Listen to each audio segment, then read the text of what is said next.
Mais ça n'a pas été le cas pour tout le monde. On pensait que ça allait être un peu plus tôt le matin, mais bon, Dieu a fait grâce que ça s'est passé un peu plus tard, peut-être, pour nous permettre d'être dans sa maison. Mais en tout cas, je vous remercie tous d'être là encore. Et le Seigneur est merveilleux de nous avoir permis d'être ensemble. Alors aujourd'hui, je voudrais que nous puissions ouvrir nos Bibles en Jacques, le chapitre 4. Nous avions déjà commencé notre étude dans le livre de Jacques. Nous avions déjà fini les 3 chapitres. Pour être honnête, le livre de Jacques est un livre qui, à chaque fois que je le lis, m'interpelle et m'interpelle toujours. Quelqu'un disait qu'il a un de ses amis qui lui dit qu'à chaque fois qu'il lit le livre de Jacques, à chaque fois qu'il finit de lire, il est tout le temps sur ses genoux et il dit cette chose. Nous sommes très loin de ce que nous devons être dans le Seigneur.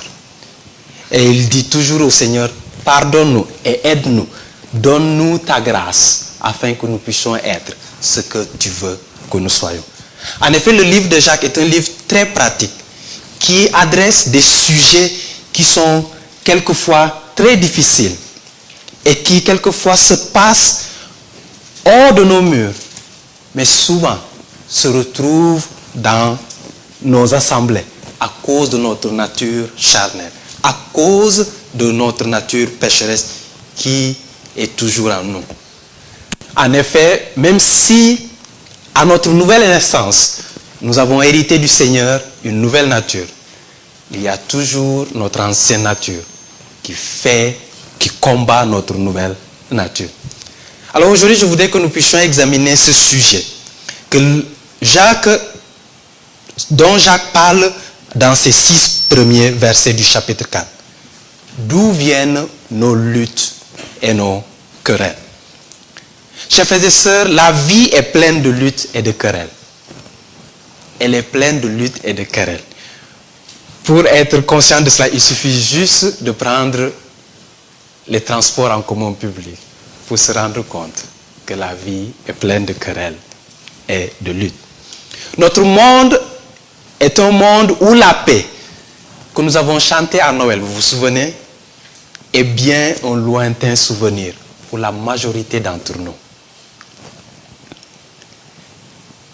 Car notre monde est plein de luttes. Et hélas, quelquefois, ces luttes se transportent au milieu de nous, au milieu de nos assemblées. Alors nous allons lire Jacques, le chapitre 4, à partir du verset 1 jusqu'au verset 6. Voici ce que la parole de Dieu nous dit. D'où viennent les luttes et d'où viennent les querelles parmi vous? N'est-ce pas de vos passions qui combattent dans vos membres? Vous convoitez et vous ne possédez pas. Vous êtes meurtriers et envieux et vous ne possédez pas et vous ne pouvez pas obtenir. Vous avez des querelles et des luttes et vous ne possédez pas parce que vous ne demandez pas. Vous demandez et vous ne recevez pas parce que vous demandez mal dans le but de satisfaire vos passions. Adultères que vous êtes, ne savez-vous pas que l'amour du monde est inimitié contre Dieu? Celui donc qui veut être ami du monde sera ennemi de Dieu. Croyez-vous que l'Écriture parle en vain? C'est avec jalousie que Dieu chérit l'esprit qu'il a fait habiter en vous. Il accorde au contraire une grâce plus excellente. C'est pourquoi l'Écriture dit, Dieu résiste aux orgueilleux, mais il fait grâce aux humbles. Amen. En effet, chers frères et sœurs, nos luttes se manifestent de plusieurs manières. Au-dedans de nous, nous avons des luttes, plusieurs luttes. Nous luttons contre nous-mêmes, notre nature pécheresse, nos ambitions, nos convoitises. C'est comme si chaque jour, quand nous nous levons le matin et que nous respirons, nous devons lutter pour ne pas que notre ancienne nature prenne le contrôle sur notre nouvelle nature. Cette lutte est constante et nous devons lutter pour faire régner la paix de Dieu dans nos cœurs. C'est une lutte constante. Mais au-delà de la lutte que nous avons à l'intérieur de nous, nous avons une lutte extérieure. Cette lutte que nous avons avec ceux qui sont nos semblables, nos prochains. Ce n'est pas quelquefois une lutte que nous voulons, mais quelquefois qui nous tombe dessus. Nous luttons quelquefois pour le pouvoir, la domination, la liberté. Mais aussi, hélas, quelquefois nous luttons contre Dieu. Nous luttons contre Dieu car nous ne sommes pas prêts à accepter sa seigneurie et sa royauté sur nos vies. Chers frères et sœurs, ce n'est pas pour rien que quand les anges annoncent la venue du Fils de Dieu, ils concluent le message par ces paroles de réconfort et d'espérance pour nous tous. Gloire à Dieu dans les lieux très hauts et paix sur la terre parmi les hommes qui l'agréent. Car nos luttes sont perpétuelles dans nos vies et nous avons besoin de la paix de Dieu. La plus grande conséquence de l'entrée du péché dans nos vies, c'est la lutte. Les luttes perpétuelles que nous avons entre nous. Et cela, c'est dès le début. Dès que Adam et Ève sortent du jardin d'Éden, ils ont 2 enfants. Et les luttes commencent. Voyez-vous en Genèse, le chapitre 4, versets 5 à 7, on voit ici l'exemple de la lutte en nous-mêmes. On nous dit Caïn fut très irrité et son visage fut abattu. Et l'Éternel dit à Caïn, pourquoi es-tu irrité? Et pourquoi ton visage est-il abattu? Certainement, si tu agis bien, tu relèverais ton visage. Et si tu agis mal, le péché se couche à la porte. Et ses désirs se portent vers toi. Mais toi, domine sur lui. Lutte au-dedans de nous. Mais aussi, nous voyons dans ce même chapitre, au chapitre 4, au verset 8, les luttes avec les autres. Lutte avec nos semblables. On nous dit que cependant, Caïn adressa la parole à son frère Abel. Mais comme il était dans les champs, Caïn se jeta sur son frère et le tua. Lutte avec nos prochains. Et le chapitre continue au verset 9, on nous décrit ici la lutte avec Dieu. On nous dit que l'Éternel dit à Caïn, où est ton frère Abel? Il répondit, je ne sais pas. Suis-je le gardien de mon frère? Et l'Éternel va prononcer un châtiment contre Caïn. Mais Caïn, au lieu de se repentir, va continuer en disant, Caïn dit à l'Éternel, mon châtiment est trop grand pour être supporté. Voici, tu me chasses aujourd'hui de cette terre. Je serai caché loin de ta face. Je serai errant et vagabond sur la terre. Et quiconque me trouvera, me tuera. Lutte au-dedans de nous, qui peuvent se transformer en lutte parmi nous. Et ultimement, lutte contre Dieu. Une rébellion contre Dieu. Alors, chers frères et sœurs, faisons attention à nos luttes intérieures. Faisons attention à nos luttes et querelles intérieures. Nous devons les étouffer à la source avant qu'elles ne se manifestent à l'extérieur. Car ces luttes peuvent conduire inévitablement à une rébellion contre Dieu. Une rébellion contre Dieu. Alors je voudrais ce matin que nous puissions premièrement voir nos luttes et nos querelles avec nos prochains. Jacques commence ici ce chapitre en parlant des luttes que nous avons avec les hommes, avec nos prochains. Et je voudrais juste nous rappeler que quand il le dit, il est en train de le dire dans le contexte d'une église locale. Il est en train de dire dans le contexte d'une église. Ça veut dire qu'il n'est pas en train de parler de nos luttes extérieures avec les gens de l'extérieur, mais de nos luttes entre frères et sœurs. Les guerres et les conflits dont nous sommes témoins tout au long de nos journées, vies et rencontres sont le vibrant témoignage de nos luttes et de nos querelles entre nous. Alors Jacques, après avoir instruit sur la sagesse qui vient d'en haut, après nous avoir montré la différence entre la sagesse qui vient d'en haut et celle terrestre, alors s'attaque à ce qui se passe à l'intérieur de nous, entre nous, à nos luttes et nos querelles intestines. Pour ce faire, il va poser une question très simple.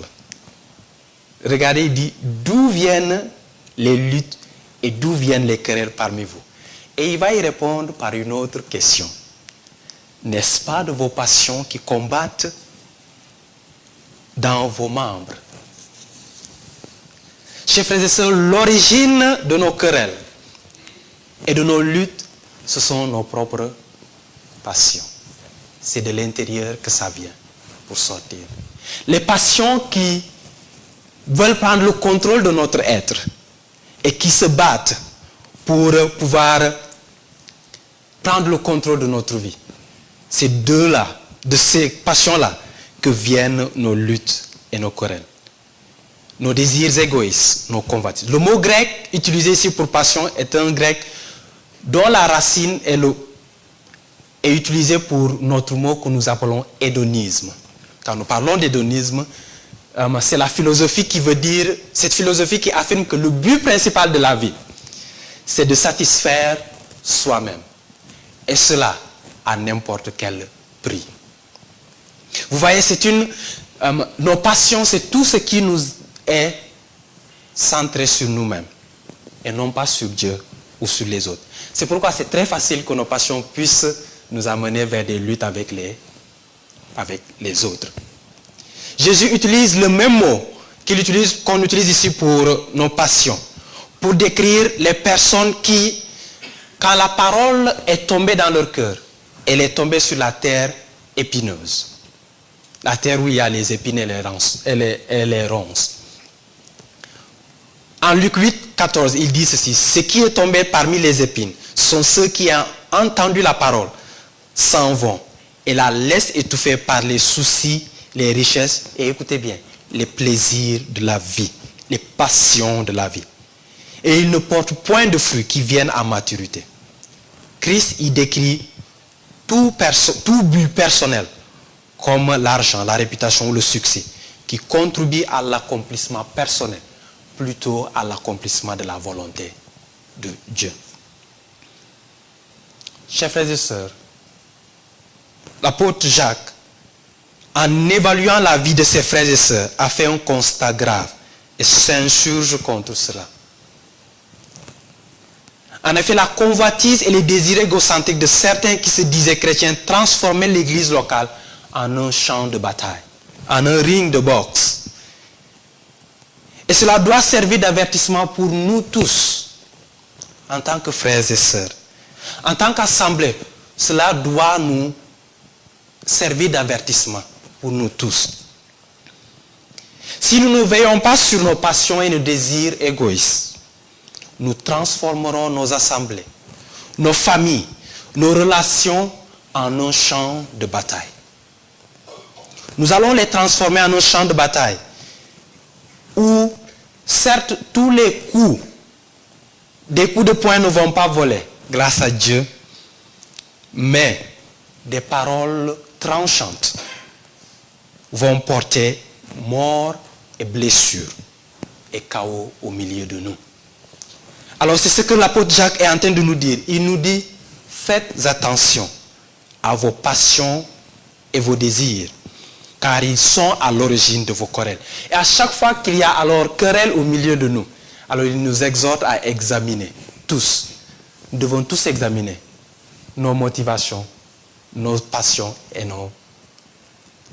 nos désirs, afin de pouvoir situer quelle est l'origine de ces luttes. John Philip dit ceci: la stratégie de Satan est de nous amener à nous combattre entre nous, au lieu de nous battre contre lui. Nos propres convoitises et désirs sont souvent tout ce qui est nécessaire pour attiser les conflits. Les passions humaines peuvent maintenir l'Église dans un tourment. Vous savez, souvent nous accusons le diable. Et l'expression « le diable a bon dos » n'est jamais aussi vrai que dans l'Église locale. Nous prenons tous et nous mettons ça sur le dos du diable. Mais vous savez, le diable n'a pas besoin de mettre le feu à la forêt. Il a juste besoin de souffler sur le feu. Le feu, les flammes que nous, au moyen de nos passions, avons allumées. Il fait juste que souffler et il embrase toute la forêt. C'est pourquoi l'apôtre Pierre dit aux chrétiens de son temps et à nous-mêmes Bien-aimés, je vous exhorte comme étrangers et voyageurs sur la terre. Il leur dit, je vous exhorte, regardez le fait que vous n'êtes pas de ce monde. Vous êtes juste des étrangers et des voyageurs. Alors, à cause de ça, je vous exhorte, je vous le demande, je vous en supplie, de vous abstenir des convoitises charnelles qui font la guerre à l'âme. Car, chers frères et sœurs, nos luttes et nos querelles, nous allons les avoir ici sur la terre. Et nous allons avoir l'éternité ensemble au ciel. Alors, si nous nous battons ici, si nous n'aimons pas quelqu'un ici sur cette terre, nous allons passer avec l'éternité avec cette personne au ciel. Et nous n'aurons pas le choix. Alors c'est pourquoi il nous dit, faites attention. Regardez comme si vous étiez des étrangers. Et cela juste nous permet de dire, d'endurer. Cela nous permet de supporter. Et cela nous permet juste de ne pas laisser nos passions charnelles qui font la guerre à notre âme prendre le dessus. La meilleure manière de prévenir les luttes et les querelles au milieu de nous, c'est de pouvoir être actif dans l'œuvre du Seigneur. Je vous assure, une église oisive qui n'est pas active dans l'œuvre du Seigneur est une église qui sera toujours dans le conflit à l'intérieur. Vous savez, les États-Unis, ils ne font jamais la guerre à l'intérieur. Où est-ce qu'ils font la guerre? Au dehors, là-bas. Donc si nous voulons que la guerre ne se transporte pas du dehors vers l'intérieur, il faut mener la guerre hors, à l'extérieur. C'est à l'extérieur que la guerre se fait. Mais si nous laissons l'ennemi oisif à l'extérieur, alors il aura le temps de bien venir, de préparer ses agents et de pouvoir nous infiltrer et de pouvoir permettre faire la guerre à l'intérieur de nous. Un zèle pour la proclamation de l'évangile, une vie de prière fervente et une méditation constante de la parole de Dieu, avec une communion fraternelle réelle, ça c'est le succès de notre lutte contre nos passions. Car quand nous sommes ensemble dans une communion fraternelle, alors nous nous aiguisons les uns les autres. Nous nous frottons les uns les autres. Et ainsi nous permettons la croissance de chacun d'entre nous. Chers frères et sœurs, faisons attention. Soyons dans l'œuvre du Seigneur. Mettons-nous à l'œuvre afin de ne pas permettre au diable de pouvoir avoir la force au milieu de nous. C'est pourquoi, vous vous souvenez de l'église aux Corinthiens? C'est une église qui avait beaucoup de problèmes au milieu d'eux. Alors l'apôtre Paul, quand il va conclure la deuxième lettre qu'il leur envoie, en 2 Corinthiens 15, 58, il leur dit ainsi: ainsi, mes frères bien-aimés, soyez fermes et inébranlables. Et il leur dit quoi? Travaillant de mieux en mieux à l'œuvre du Seigneur, sachant que votre travail ne sera pas vain dans le Seigneur. Alors, chers frères et sœurs, l'exhortation pour nous, c'est que nous puissions être fermes et inébranlables, travaillant de mieux en mieux dans l'œuvre du Seigneur. Alors, ainsi, nous allons couper à la racine la force que les passions et nos désirs égoïstes ont sur l'assemblée. Nous allons toujours les avoir en nous, mais nous allons ainsi étouffer leur puissance. Mais au-delà de ce que ces passions et ces convoitises sont à l'origine de nos querelles et de nos passions, ces passions et ces convoitises ont des conséquences. Et nous le voyons, l'apôtre Jacques le décrit de façon très claire. Il dit, car comme toute chose sous le soleil, des passions non contrôlées qui ne sont pas étouffées sont à la racine de beaucoup de conséquences dans notre vie. Premièrement, il nous dit, vous convoitez et vous ne possédez pas. Vous êtes meurtrier et envieux et vous ne pouvez pas obtenir. La première conséquence de nos passions, c'est une vie insatisfaisante. C'est une vie insatisfaisante, une vie frustrante. Regardez ce qu'il dit, vous convoitez et vous ne possédez pas.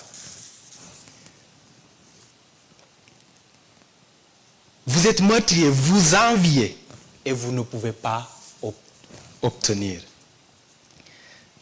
Ceci est la définition de notre monde. Et quelquefois, cela peut être la définition de la vie de plusieurs enfants de Dieu. Nous courons et dépensons beaucoup de nos énergies pour satisfaire nos convoitises, pour en fin de compte nous retrouver aussi vides que nous l'étions au début où nous faisions notre quête. Le peuple d'Israël est un parfait exemple d'une poursuite de vent, alimentée et carburée par le désir de satisfaire ses propres besoins. En Jérémie 2, voici ce que Dieu dit. En Jérémie 2, 12 à 13, il dit, cieux, soyez étonnés de cela. Frémissez d'épouvante et d'horreur. Dieu dit au ciel d'être étonné. Venez et voyez ce que mon peuple fait.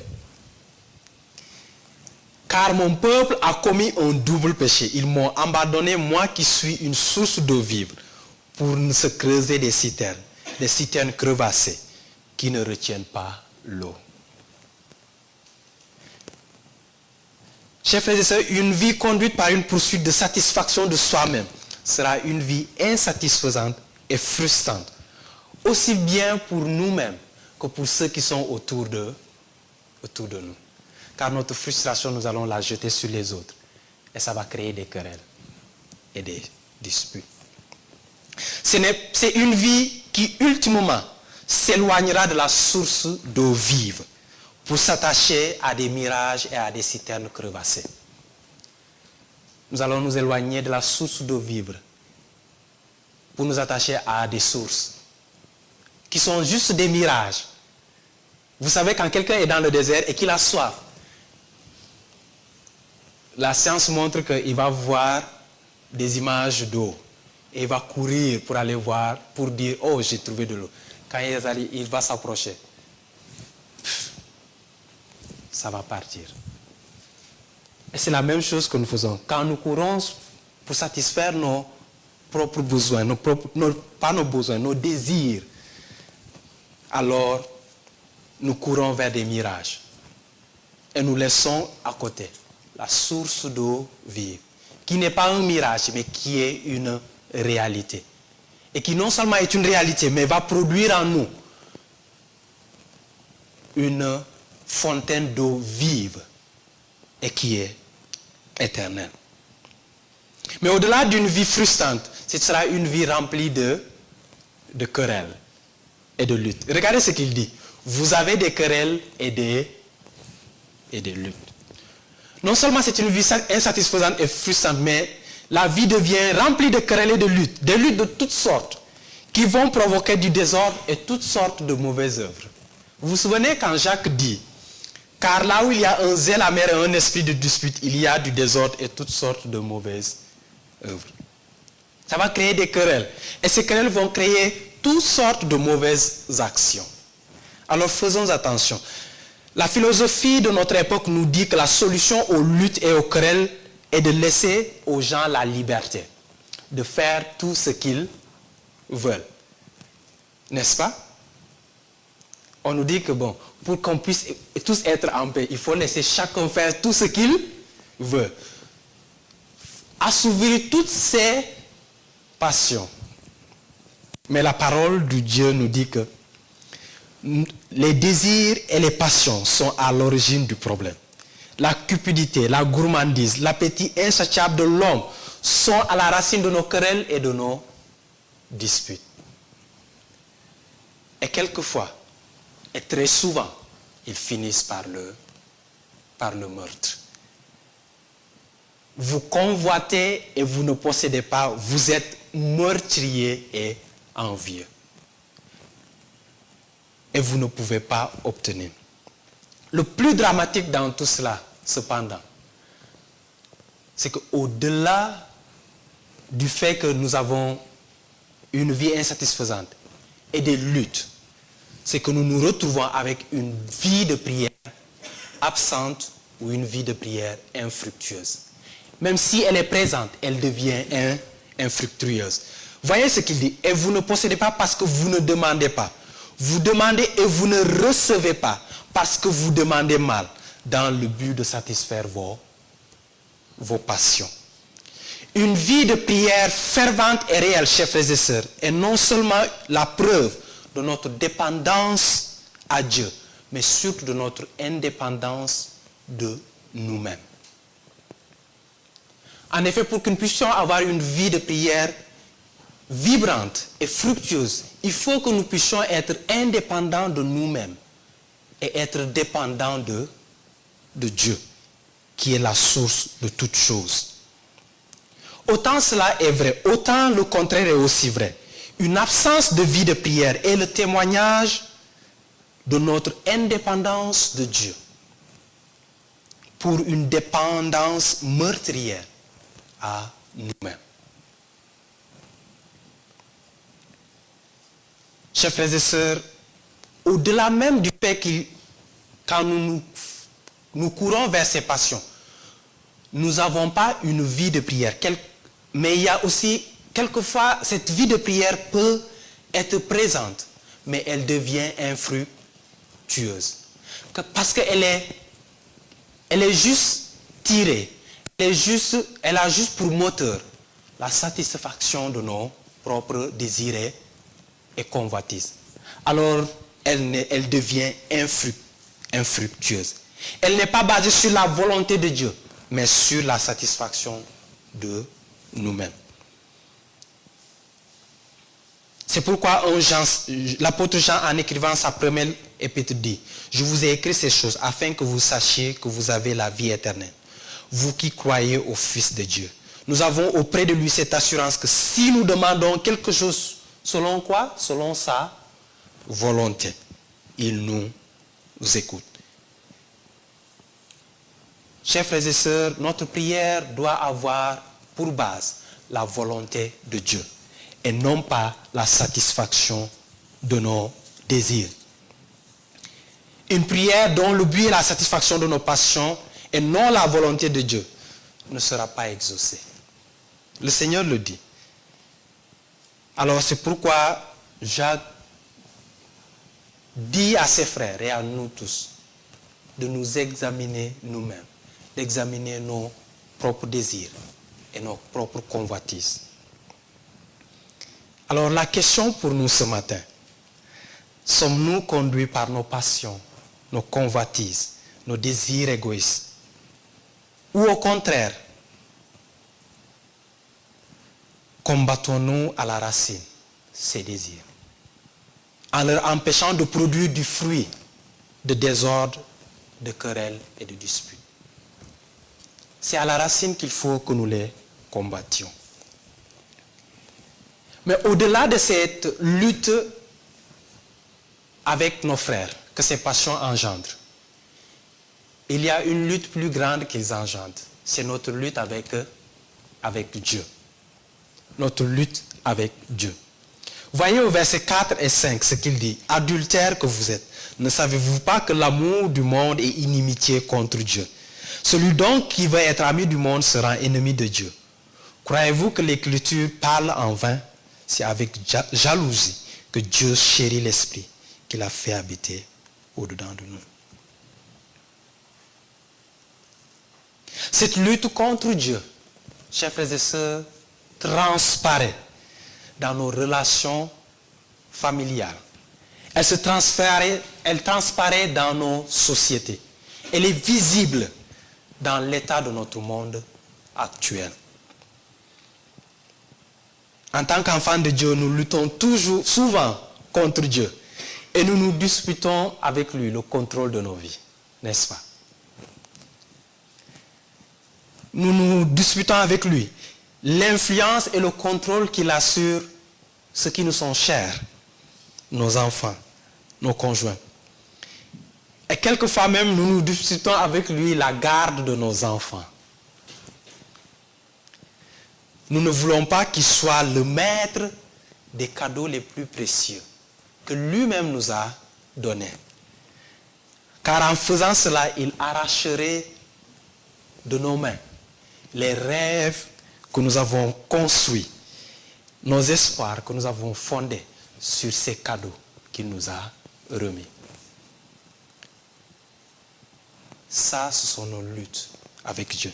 Et pourtant, malheureusement, en le faisant, nous courons le danger de perdre ces choses si précieuses qu'il nous a données au monde.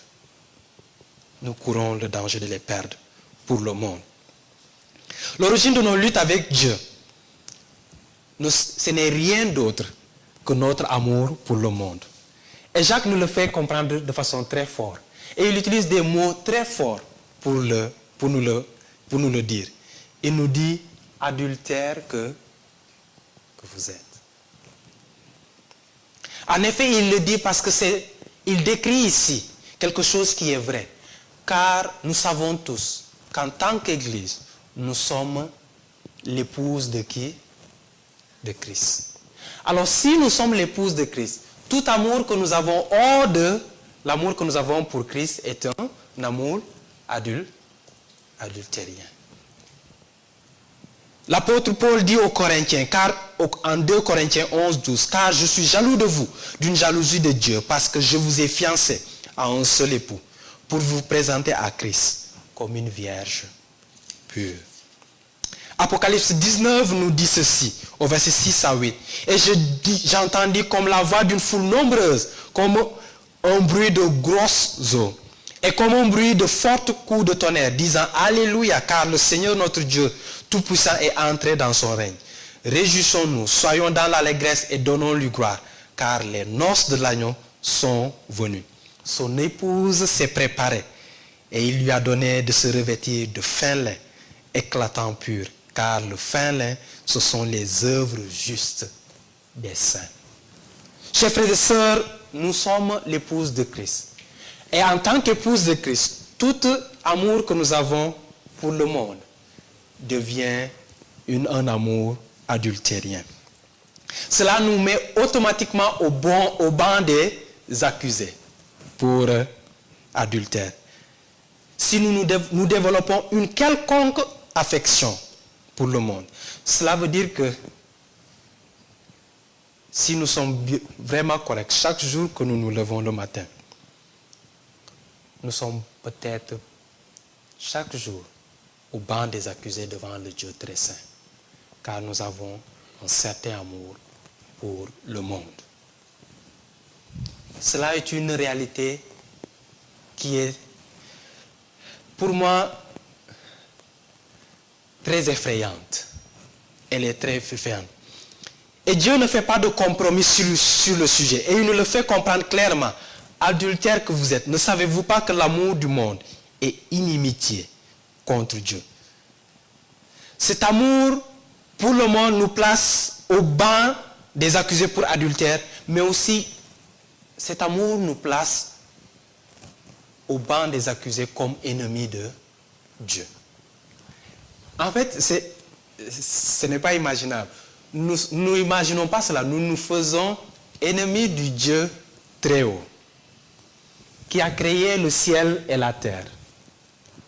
Ce Dieu très haut, tout-puissant, qui a parlé, et avec un seul mot, tout est venu à l'existence. Et qui, avec un seul claquement de doigts, peut enlever ce souffle de vie qui nous fait vivre et laisser sur terre une enveloppe corporelle qui va retourner à la poussière d'où elle est venue. C'est ce Dieu que nous défions en nous mettant en amour avec le monde. Cela est très effrayant et c'est une réalité très effrayante, mais pourtant que nous faisons. Le 24 décembre passé, la toile ivoirienne était sous le choc et l'effervescence face à la mort suite à un AVC d'un artiste ivoirien de renommée. Mais cette mort a ramené aux esprits une publication que ce dernier avait partagée il y a de cela 6 mois sur son profil Facebook. Et cela disait ceci. S'adressant à Dieu, il dit ceci. Tu crées Lucifer pour te servir et tu échoues. Tu crées l'homme pour t'obéir, ça échoue. Tu te fâches, tu causes un déluge pour les tuer tous et les éradiquer. Et éradiquer le péché. Ça échoue. Tu détruis Sodome et Gomorrhe pour éradiquer le péché. Et ça échoue. Tu envoies ton fils pour mourir, pour éradiquer le péché. Et ça échoue. Finalement, tu es un Dieu de l'échec. Et tu veux que j'ai peur de toi? Je sais que face à toi, à moi, tu vas encore échouer. Nous sommes choqués, n'est-ce pas? Nous sommes choqués qu'une personne puisse défier Dieu face ainsi. Et beaucoup ont commenté en disant, Dieu l'a puni. D'autres ont dit, non, il avait la dépression, c'est pourquoi il a écrit cela. Mais cependant, chers frères et sœurs, personne ne s'est demandé si est-ce que lui-même n'était pas en train de faire la même chose. Vous savez, le fait juste que nous soyons en amour avec Dieu, avec le monde, nous sommes en train de faire la même chose qu'il est en train de faire. Nous défions Dieu et disons à Dieu que tu es notre ennemi. Nous faisons de Dieu notre ennemi. Nous pouvons être scandalisés par de tels propos quand nous entendons les incroyants le dire. Mais sachons que nous aussi, nous pouvons être victimes de cela. Dès l'instant où nous aimons le monde. Chers frères et sœurs, Dieu ne fait pas de compromis et n'est pas dans la tolérance quant à notre amour pour le monde. Il est en guerre contre nous si nous le faisons.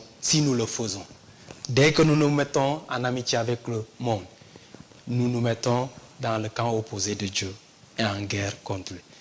Il nous dit, croyez-vous que l'Écriture parle en vain?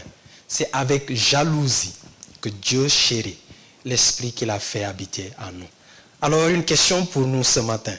Sommes-nous en amour avec le monde? C'est une question que nous tous devons répondre. Et de notre réponse, nous allons voir si Dieu est contre nous ou avec nous. Il faut reconnaître que Dieu fait grâce. Ça, c'est une vérité. Car si Dieu devait agir en fonction de notre amour pour le monde, il y a longtemps qu'il nous aurait exterminés. C'est longtemps qu'il nous aurait exterminés. Mais au-delà de tout cela, nous savons que ces passions sont en nous et ils vont provoquer des querelles. Ils vont provoquer une vie insatisfaisante. Ils vont provoquer une vie de prière pauvre. Ils vont, au final, provoquer une lutte contre Dieu. Alors nous allons dire, est-ce qu'il y a une solution? Chers frères et sœurs, il y a une solution. Et la solution est bien dans ce texte. Il nous dit, au verset 6, il accorde au contraire une grâce plus excellente. C'est pourquoi l'Écriture dit, Dieu résiste aux orgueilleux, mais il fait grâce aux humbles. Chers frères et sœurs, comme tout problème dans notre monde, Dieu a toujours une solution. Excusez-moi. Contrairement à nous, nous avons une multitude de solutions pour toutes nos maladies, n'est-ce pas? Nous avons une multitude de remèdes, une multitude de vaccins qui quelquefois marchent, quelquefois ne marchent pas. Bon, je n'ai rien dit. Mais nous avons une multitude de maladies. Mais Dieu a juste une seule solution pour le péché et même pour les conséquences qui déroulent de ce péché. Et cette solution, c'est la grâce de Dieu. Car la grâce de Dieu, nous dit Tite, en Tite 2, 11 à 12, source de salut pour tous les hommes, a été manifestée. Et qu'est-ce qu'elle nous enseigne? Elle nous enseigne à renoncer à l'impiété et quoi? Aux convoitises mondaines. Et à faire quoi? À vivre dans le siècle présent, selon la sagesse, la justice et la piété. En attendant la bienheureuse espérance et la manifestation de la gloire de notre Dieu et Sauveur Jésus-Christ. C'est par la grâce que nous sommes sauvés. C'est par la grâce de Dieu que nous menons une vie chrétienne, que nous menons à bien notre marche chrétienne. Et c'est par la grâce de Dieu que nous sommes préservés jusqu'au retour du Seigneur, ou bien jusqu'à ce qu'il vienne nous prendre, ou jusqu'à ce que nous y allons le retrouver. Et la parole de Dieu nous dit ici que cette grâce est une grâce plus excellente. Jacques nous dit que c'est une grâce plus grande, mais il ne nous dit pas plus grande que quoi. Je vous suggérerais que cette grâce est plus grande que tout. Cette grâce est plus grande que tous nos péchés, plus grande que tous nos obstacles et nos manquements. Cette grâce est plus grande que nos convoitises qui luttent à l'intérieur de nous. Chers frères et sœurs, cette grâce est disponible pour que nous puissions l'utiliser et vivre notre vie chrétienne. Si quelqu'un nous écoute aujourd'hui, ou bien est là parmi nous, et n'a pas encore accepté cette grâce gratuite du Seigneur, elle est disponible. Elle est disponible car cette grâce est disponible et on nous dit qu'elle s'est manifestée. Elle est la source de salut pour tout homme. Il suffit juste de reconnaître ses péchés, de reconnaître que cette grâce est disponible par le sacrifice de Jésus-Christ à la croix de Golgotha et d'accepter cette grâce, de la recevoir et de demander au Seigneur Jésus-Christ de venir dans notre vie. Et alors, nous recevons le salut. Et pour nous qui avons accepté le Seigneur Jésus-Christ, si nous menons notre vie par nos propres forces, nous devons savoir que la grâce de Dieu est disponible et gratuite. Cette grâce qui nous a sauvés est la grâce qui va nous permettre de vivre notre vie chrétienne. Ce n'est ni par nos forces, ni par nos efforts, mais par la grâce de Dieu disponible. Et il l'a rendu disponible à la croix de Golgotha. Un hymne anglais intitulé Only by His Grace, seulement par sa grâce, nous dit ceci. Chaque promesse que nous pouvons faire, chaque prière et pas de foi, chaque différence que nous pouvons faire, c'est seulement par sa grâce. C'est seulement par la grâce de Dieu. Chaque montagne que nous monterons, que nous surmonterons, chaque lieu d'espoir que nous ferons briller, chaque bénédiction que nous laisserons sur nos pas, c'est seulement par la grâce de Dieu. Chaque âme que nous désirons atteindre, chaque cœur que nous espérons enseigner, partout où nous partageons la paix, c'est seulement par la grâce de Dieu. Chaque mot d'amour que nous disons, chaque larme que nous essuyons, chaque douleur qui se transforme en louange, c'est seulement par la grâce de Dieu. Cette grâce seule que Dieu fournit est une force inconnue que personne ne peut saisir. Et Dieu va fournir cette grâce. Et cette grâce, c'est que Christ en nous, la pierre angulaire. Et nous irons en avant chaque jour par la grâce de Dieu. Chers frères et sœurs, la grâce est le secret d'une vie vertueuse. La grâce qui, après tout, est une faveur imméritée, est la force motrice derrière le salut. La sanctification et la sécurité de chacun d'entre nous. La grâce de Dieu. C'est cette grâce qui donne un coup de grâce à notre orgueil. Elle annule toutes les religions du monde qui existent. Car ces religions nous enseignent que nous gagnons quelque chose et que nous méritons quelque chose. Alors la solution à nos convoitises qui travaillent dans nos vies, dans nos cœurs et qui font que nous avons des batailles et des querelles, c'est de nous accrocher à la grâce de Dieu. C'est pourquoi Jacques dit ceci: Dieu résiste aux orgueilleux mais fait grâce aux humbles. il leur fait grâce. La clé de notre réussite spirituelle réside dans notre humilité devant Dieu et notre Sauveur. Et Christ nous a montré le chemin. Car de Dieu qu'il était, il s'est fait petit. Il s'est humilié et est venu naître dans une mangeoire. Et il a donné sa vie comme un brigand, comme le plus vil des brigands, afin que nous puissions avoir la vie. Alors, humilions-nous devant Dieu et il nous donnera la grâce nécessaire de pouvoir vivre. Chers frères et sœurs, souvent nous pensons que nous pouvons nous battre contre le diable, n'est-ce pas? Mais la parole de Dieu nous dit de nous humilier devant Dieu et de résister au diable. Car si nous ne nous humilions pas devant Dieu, nous ne pourrons pas résister au diable. Car quand nous nous humilions devant Dieu, alors sa grâce devient suffisante afin de pouvoir combattre tout le reste. La clé pour une vie prospère, c'est de nous humilier devant Dieu.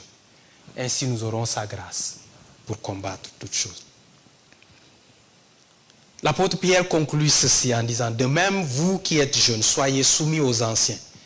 Et tous dans vos rapports mutuels, revêtez-vous d'humilité, car Dieu résiste aux orgueilleux, mais il fait grâce aux humbles.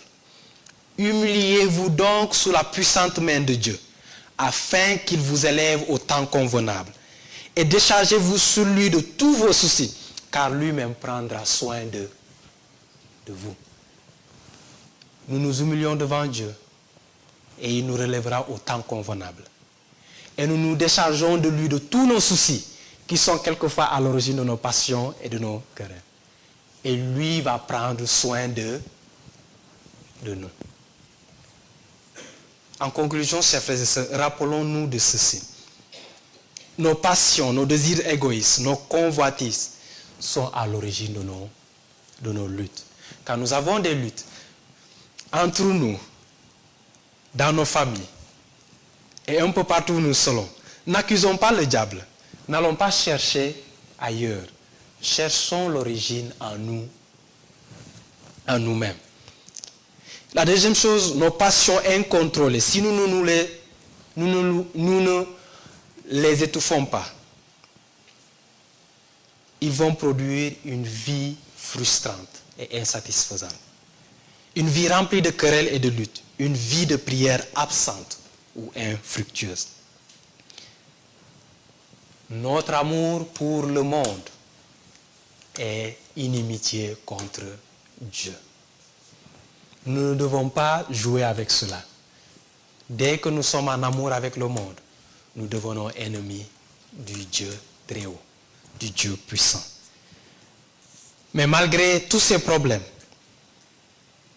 malgré toutes les conséquences du péché, nous ne devons pas nous décourager.